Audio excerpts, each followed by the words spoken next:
Let me say, for example, this morning in my country, the New York Times has reported another leak, a very beneficial leak. The scientists have now completed a once every 4-year assessment of the crisis of the climate crisis and the impacts on the U.S. And the draft of their report has been leaked out. But the people deserve to see the full report. And I would like to formally call on the Trump administration to stop suppressing this report, to stop trying to censor scientific information, and make this report public so that the latest scientific information, compiled from tens of thousands of scientists with the up-to-date evidence of the incredibly harsh impact of the climate crisis on the United States, will be made public so people can see it for themselves, so that it won't be hidden and buried by politicians who are taking lots of money from the carbon polluters, who feel that the truth about the climate crisis is still inconvenient for them.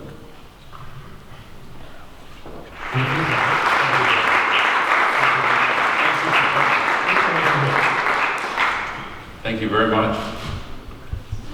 Mr. Gore, let's start straight away. Your first film 10 years ago won an Academy Award. You even received a Nobel Prize. Have you ever seen yourself in your early years as a rising movie star? Nor do I now.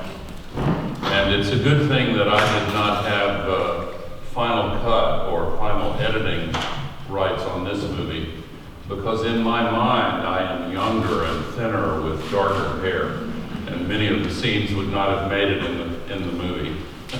But the gene of becoming a movie star was put into your life pretty early, because as a student you shared your apartment with Tommy Lee Jones, yes, the famous actor. So how was it, Al Gore and Tommy Lee Jones acting in front of the mirror?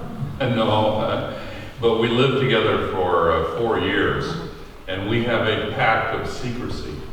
We don't talk about everything that happened in our college years. Okay, we remain very close friends. We leave it under the surface. Getting serious, I've met a lot of people who say they are a little bit, they are glad that you lost the election in the year 2000, because that made you the full-time environmentalist activist. And today you're the most popular fighter against the global warming catastrophe on this planet. Is that election still an open wound, or did it open just another door in your life? Well, personally, I am under no illusion that there is any position in the world with as much potential to bring good changes as the position of President of the United States. But since that did not happen, I feel very grateful for the opportunity to have found other ways to try and bring good changes in the world outside of the political system. Do you think, if we're just talking about the climate, the global warming, the climate change, you are now more influential than you would have been as a president with all the restrictions of that power? I'm not sure I agree with that.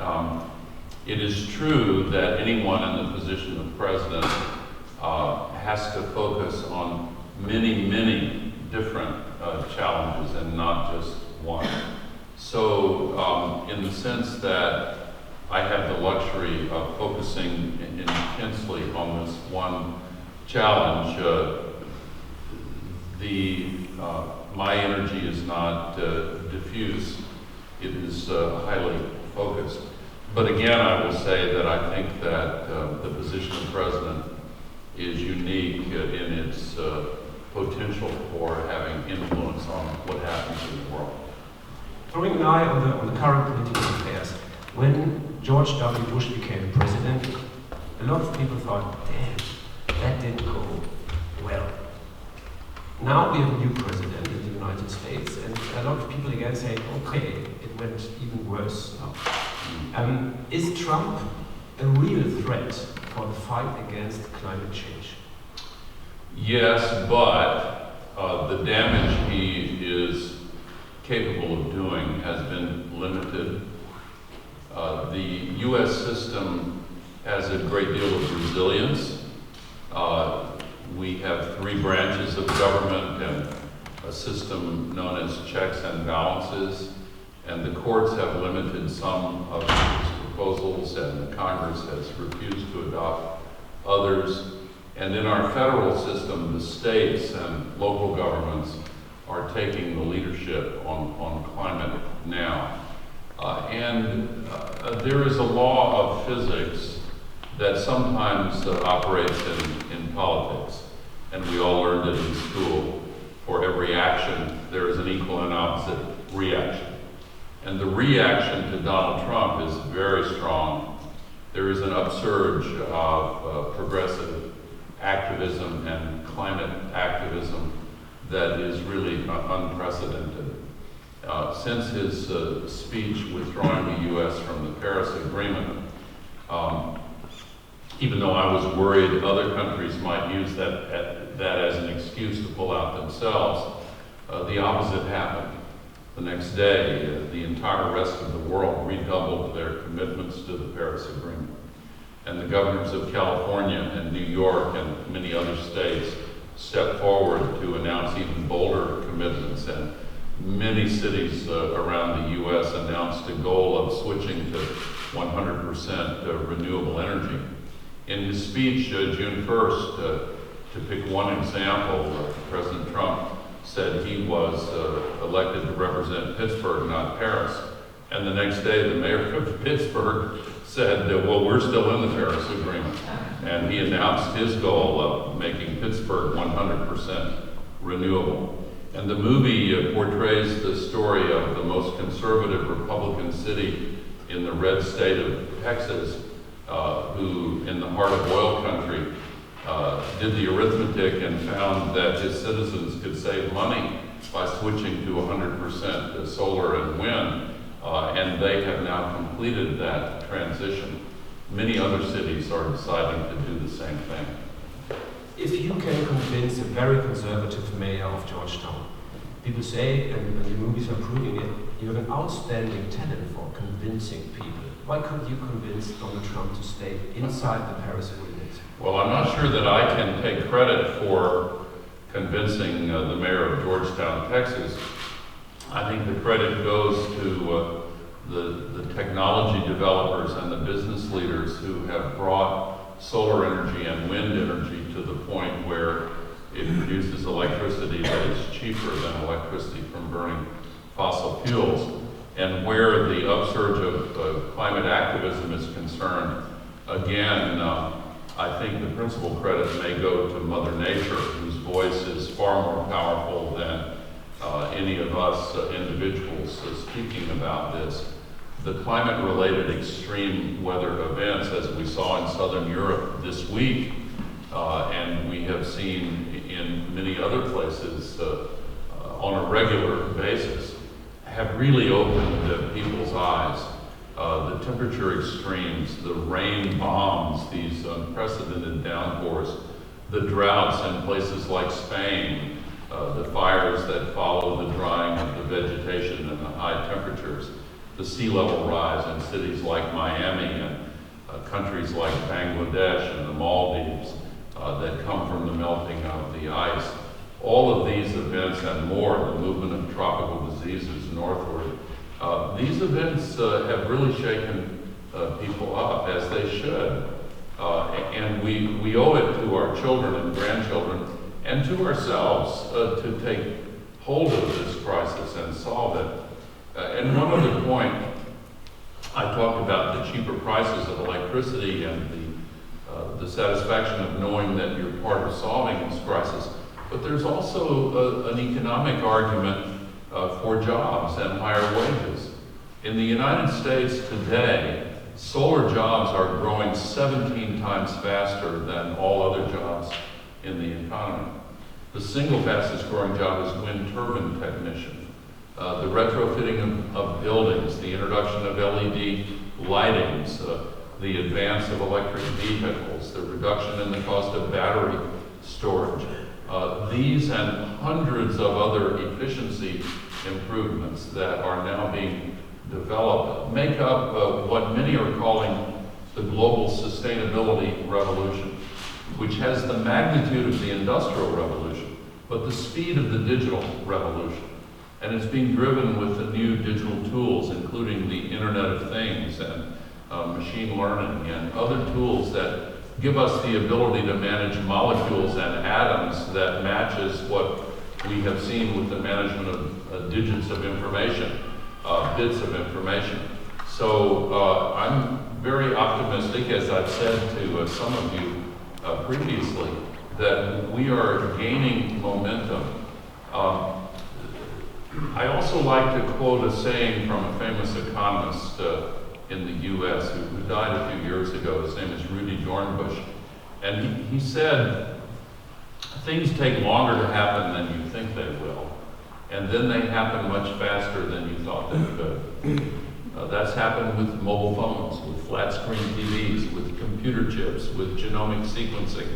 And it's happening with solar energy and wind energy and the other technologies I've mentioned. And this phenomena of a tipping point also takes place in politics and social revolutions. We saw it previously in history with the abolition of slavery, the civil rights movement, the anti-apartheid movement, the women's suffrage movement, the women's rights movement, the gay rights movement. All of these revolutions have faced fierce resistance, but when it became clear to people that underneath all of the false arguments was a simple choice between what's right and what's wrong, then the outcome became foreordained. And that is the tipping point the climate movement is approaching right now. And the Paris Agreement codified that with virtually every country in the world, even the US absent Donald Trump. We are moving now. Is that the reason why your new film, to me, feels more optimistic compared to the first one? So are we already over the hump of climate change? No, we're not. We're making great progress, but we are not yet solving it quickly enough. My hopefulness, my optimism, is based on the assumption that the encouraging movement we have been seeing in recent years will continue and accelerate, and I have no doubt that it will. Just two more questions from my side. Your new film is it's like a close-up of Al Gore. The camera was following you around, even in moments when I thought, as a viewer, they will not allow the camera crew to come in that room.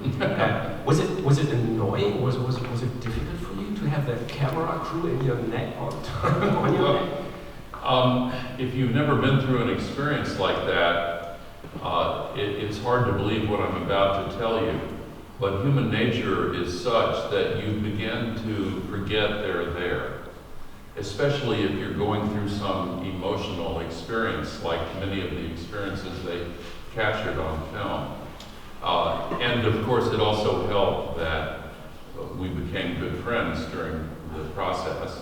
The directors, Bonnie Cohen and John Schenck, I'm biased, but I think they did an awesome job. And in the U.S., football is a popular sport, and there was a coach of football who years ago had a famous saying. He said, the harder I work, the luckier I get. And I think that when people say they were lucky to get this scene or that scene, how were they there? It is because they worked so hard, they got everything. There was 1,000 times as much footage they left on the editing room floor compared to what got in the movie. So if they were lucky, it's because they worked so hard. Here in Germany, we tend to be a little bit self-satisfied if it comes to the fight of global warming. Sometimes we feel our country like a role model for changing societies and feel like being the climate champions of the world. How do you see the German efforts to reduce greenhouse gases, the emission of greenhouse gases? Well, I think Germany has in times past certainly been a role model for the world. And in the innovation of renewable electricity. Germany has provided an amazing positive example. One day last spring, Germany got 86% of all of its electricity from renewable sources, and now on an average basis, almost a third comes from renewable electricity. And of course, Germany is in a northern latitude with lots of clouds. So countries with more abundant solar energy should look at Germany and say, we can move much faster. And some of them are, like Chile, as demonstrated, as shown in the movie. Now, Germany, like all countries, can do more and is in a transition period now, of course. But to pick one example, the automobile industry, of course, faces a great challenge. But if you look at all of the German automobile manufacturers who are introducing or preparing to introduce extremely impressive electric vehicles that have amazing performance that even exceeds the internal combustion engine performance, and the cost is coming down dramatically. As an American, I am fond of the Tesla company, which has maybe put pressure on the other American automobile manufacturers, but I have seen extremely impressive products that are about to be offered by German companies that I think are going to astonish the world with how well they're made. Last question from my side. 10 years ago in Inconvenient Truth. Today we are talking about your new film. 10 years from now, we are hoping to see another film with Al Gore. What are you thinking? What will you have to tell us in 10 years from now? Well, this movie hasn't even opened in Germany yet, so I'm not ready to talk about a third movie. And I'm hoping that in the next decade we will be able to look back on these years ahead and say, we did it. We crossed the political tipping point, and we're solving the climate crisis for real now. And so I hope that there won't be a need for a third movie. Thank you very much. Meine Damen und Herren, jetzt wieder Zeit für Ihre Fragen. Ich würde sagen, Sie stellen sie einfach auf Englisch und dann fangen wir an von der ersten Reihe hier vorne an. Sie kriegen mal ein Mikrofon dazu und dann sind Sie gut zu verstehen und müssen nicht schreiben. My name is Jefferson Chase. I'm from Deutsche Welle. Vice President Gore, I'd like to ask an inconvenient question, if I may. Your film and in your remarks right now pointed up just how important the office of the U.S. President is in all of this. We've seen now twice in 20 years that the person who didn't get the plurality of votes into the office, how deeply linked are the questions of climate protection and electoral system reform in the U.S.? Because with Trump, I mean, basically, sorry, I'm a skeptic. I don't think we're going anywhere. Well, I say in the movie that in order to solve the climate crisis, we have to fix the democracy crisis. And I do think that we should get rid of the electoral college system in the U.S. and go to a system where the popular vote winner wins the election. You have that system in Germany, right? Does it work okay? I'm just curious. Well, I'm actually European, so I can't. Oh, okay. More or less. Well, more or less, yeah. I think the more important reform, in addition to getting rid of the electoral college, is to reduce the influence of big money in American politics. Since the transition from newsprint to television as the dominant medium of politics, the candidates in the U.S. began to feel tremendous pressure to spend all their time raising money from special interests and wealthy individuals in order to buy the television ads. Now that the internet revolution is beginning to displace TV, with all of its problems, social media and the internet have now made it possible for campaigns to raise money from individuals.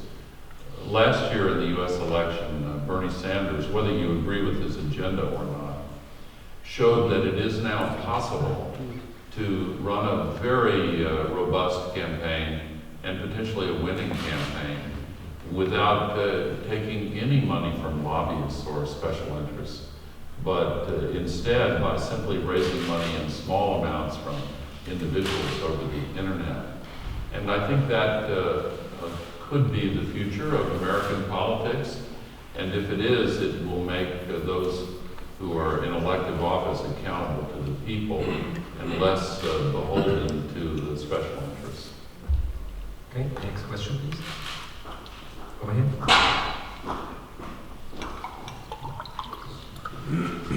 Hello, I'm Karim from Westfalen.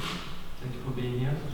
I have a question. How do you get through the fake news bubble? How do you get through the search algorithm? How do you get to the other side? How can you convince other people that climate change is real when everything is post-fact right now? Yeah. I wrote a book 10 years ago called The Assault on Reason that quoted from a German philosopher, Jürgen Habermas, about the refutalization of the public forum. And I've given a lot of thought to this question. I think that some of the precautions now being taken by the media in Germany, who have learned from the mistakes made by the media in the US last year, actually provide an example for the world to pay attention to. And some of the social media companies are introducing new safeguards to highlight the problem of fake news. Fake news has been around since news began, but it is more of a problem in the age of social media, for sure. And so we need to protect ourselves against it. And when you have governments putting their resources and intelligence services behind the distribution of fake news, as occurred with Russia last year in the US election, it is especially important to introduce safeguards, as Germany is doing as you approach your elections next month. We saw France implement safeguards in its recent election. And in the US, I hope that we'll make more progress in highlighting this problem of fake news.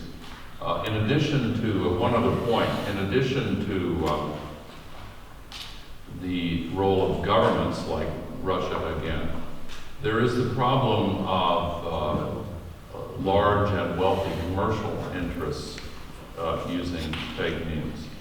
The large carbon polluters in the US have taken the blueprint from the tobacco companies who innovated the use of highly misleading pseudoscience to try to fool people into ignoring the advice from doctors and scientists about the linkage between cigarettes and lung cancer and other diseases. It was an unethical and despicable practice which resulted in the deaths of 100 million people. Social scientists and historians of science have now thoroughly documented that the large carbon polluters, including ExxonMobil, the Koch brothers, and several others, used the blueprint of the tobacco companies, as I've said, and hired some of the same PR firms to use the exact same approach in trying to fool people into ignoring the scientific consensus on the climate crisis. And when they use their campaign contributions and lobbying to influence political leaders who are willing to do their bidding, that compounds the problem. Let me say, for example, this morning in my country, the New York Times has reported another leak, a very beneficial leak. The scientists have now completed a once every 4-year assessment of the crisis of the climate crisis and the impacts on the U.S. And the draft of their report has been leaked out, but the people deserve to see the full report.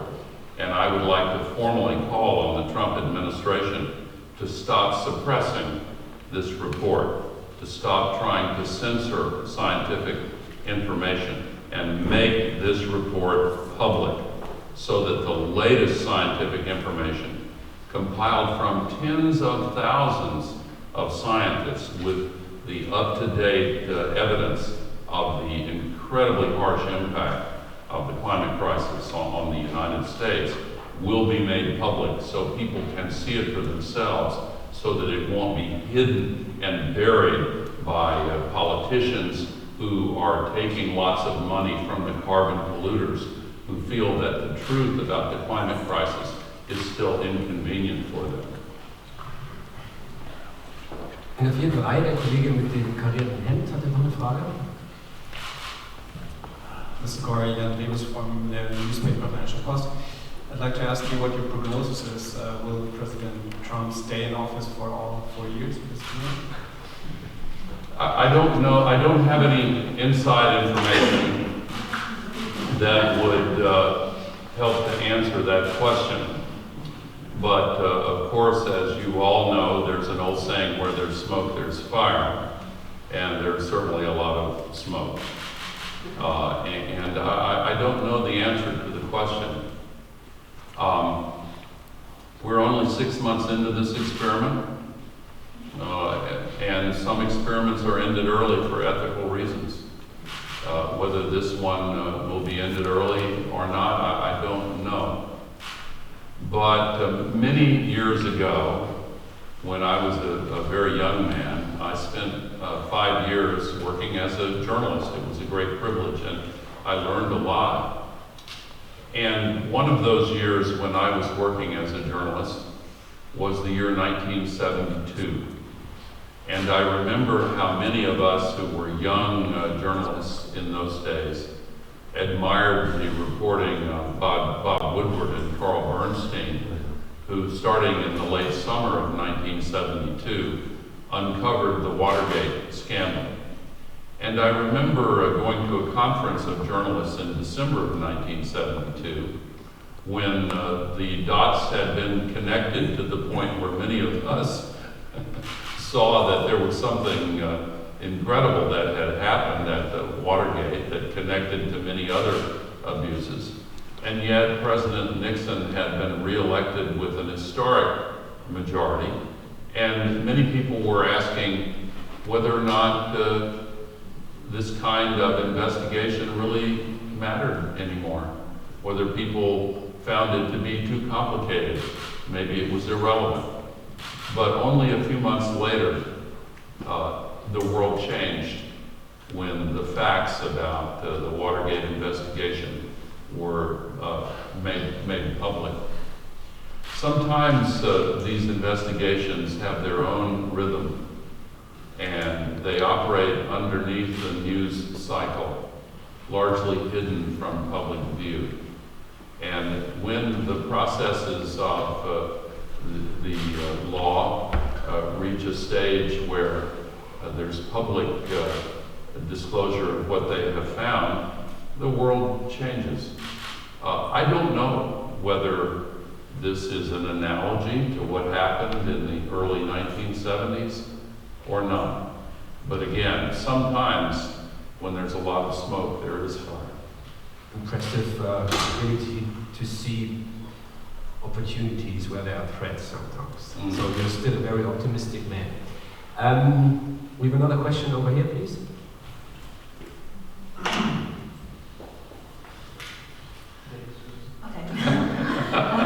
Birgit Heinzig from ECHO, from Shooting and Greenpeace Germany. So I have a question, which is when you created the Climate Reality Leadership Corps, you set up a network of experts. So my question is, do you also have any working relationships with Germany? I'm working, for example, with the German climate computer center together. And are you planning to attend the COP23 in Germany, in Bonn? And maybe you have already some actions you want to take there? Obviously, she wants you to move to Germany. I will attend the Conference of the Parties in Bonn later this year. And during this trip to Berlin, I will be meeting with some of the German experts and some members of the Bundestag, especially on the Energy Committee.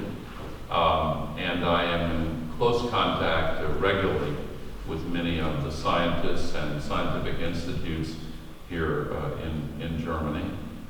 In addition, there have been hundreds of Germans who have attended the training sessions that I conduct on a regular basis. And I hope perhaps next year, I don't want to make a public commitment because I haven't worked out the details, but within the next 2 years, I hope to have a large training session here in Berlin. Next question. Thank you. My name is Ingo Haas from the German newspaper Taz. I have a simple question. Should Donald Trump be impeached as quick as possible? And if yes, how would you convince the Republican Party to do so? And the second short question is, these very cool boots you're wearing, aren't these the boots you're wearing against rising sea levels? Well, these are from Tennessee.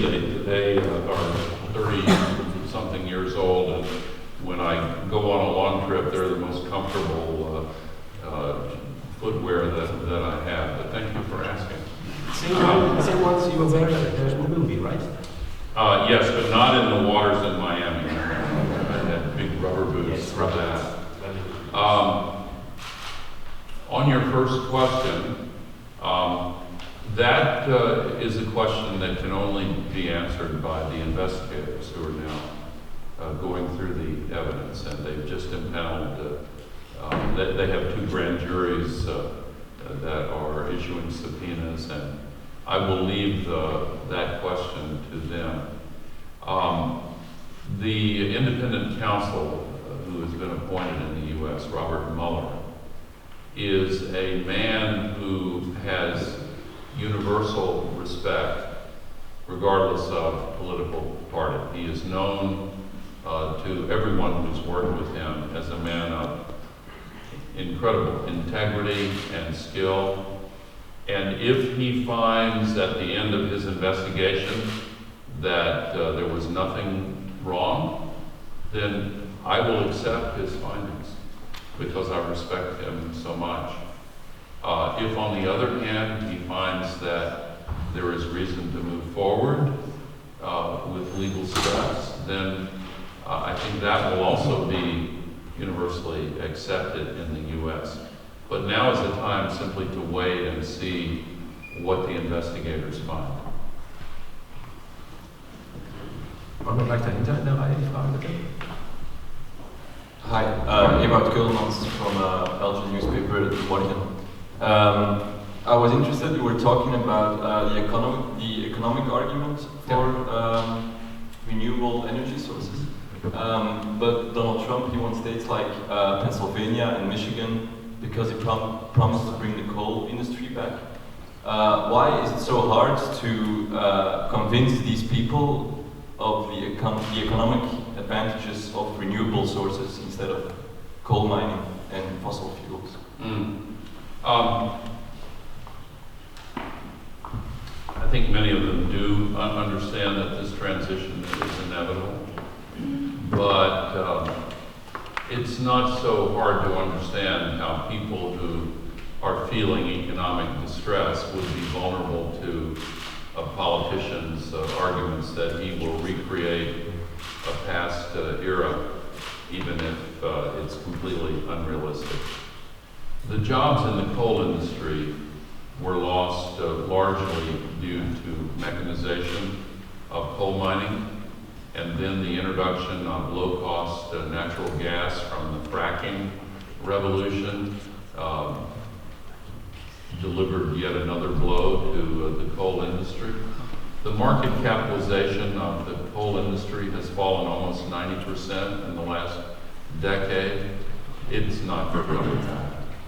A famous oil minister from Saudi Arabia decades ago said, the Stone Age did not end because of a shortage of stones. It ended because something better came along. And the age of fossil fuels, similarly, will not end because of a shortage of fossil fuels. It is ending because something better has arrived. And we must rebuild the social compact that includes not only a recognition of these powerful technological and economic changes that are not going to be stopped, with an obligation to those who are harmed in the transition by giving them new opportunities and job training and education and assistance to find better jobs in the new opportunities that are opening up. You know, in the heart of coal country in the U.S., in Kentucky, there is a famous coal museum. It just switched to solar energy to save money. And it is a symbol of this transition that is inevitable now. But that doesn't change, the inevitability of the transition doesn't change the obligation that people should feel for those who are losing the old jobs, and so we can create new opportunities for them. Mr. We're keeping an eye on your tight time schedule. It's fine. 2 more questions. Sure. Okay. So, maybe from this side, I leave it to you. Just pick somebody. Oh, thank you very much. It was not my turn, but you say so. Susanne Ehlerding from Tagesspiegel here in Berlin, climate scientist Michael Mann said or wrote in Nature in an article about the movie that nobody has been more vilified for his fight against climate change than you. So I would like to know, how do you cope with or how do you deal with the personal attacks on you in your lifetime? Well, it is very common for people who don't like a particular message to launch personal attacks against the messenger. And there's nothing new about misleading personal attacks. I could say it's an honor to be attacked by the large carbon polluters.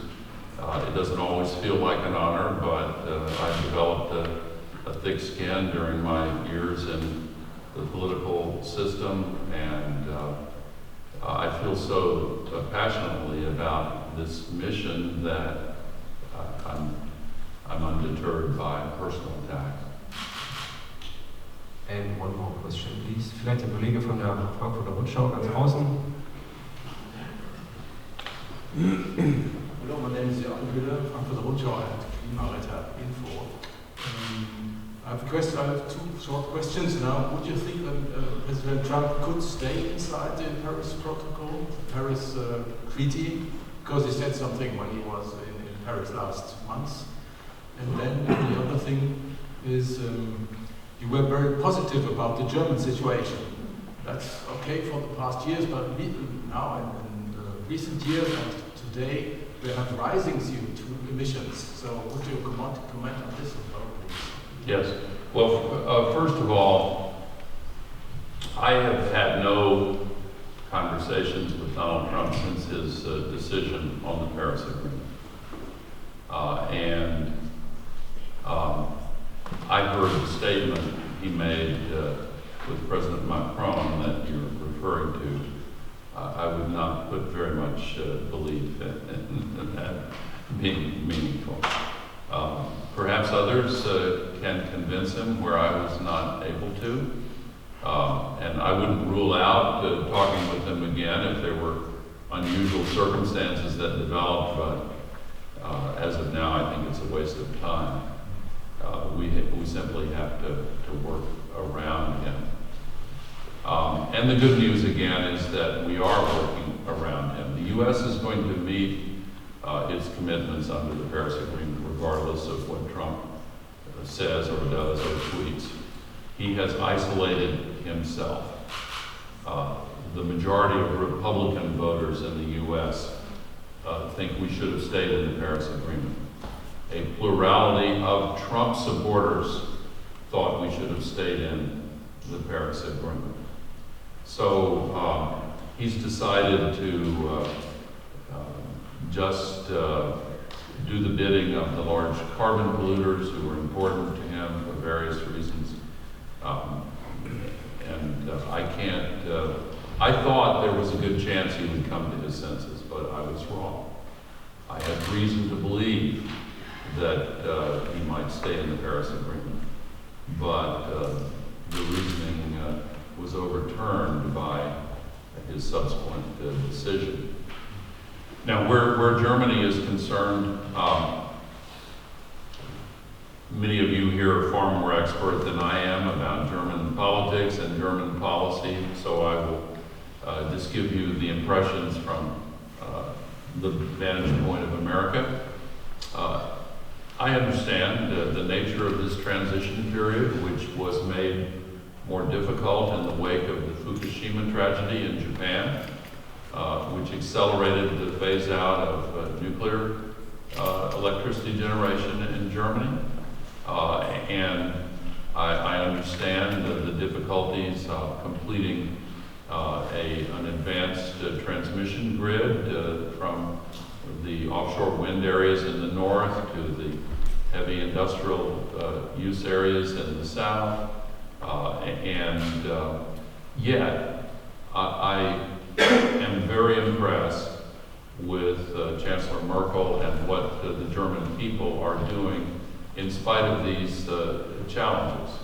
And I do think that the imminent introduction of very impressive new battery technologies, coupled with renewable energy, coupled with dramatic advances in efficiency, and the impressive efficiency advances of the German Manufacturing 4.0 initiative, and the use of the Internet of Things and the role of machine learning, all together are going to make it easier once again for Germany to reestablish its leadership in CO2 emissions reductions.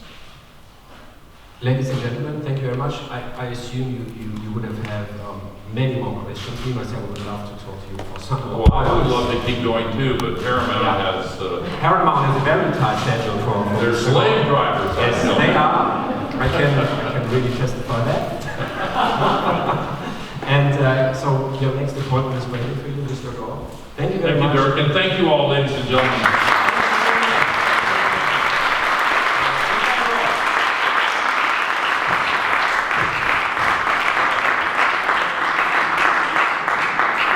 Ihre Aufmerksamkeit. Einen schönen Tag. Mehr gibt es nicht mehr zu sagen. Tschüss, bis zum nächsten Mal.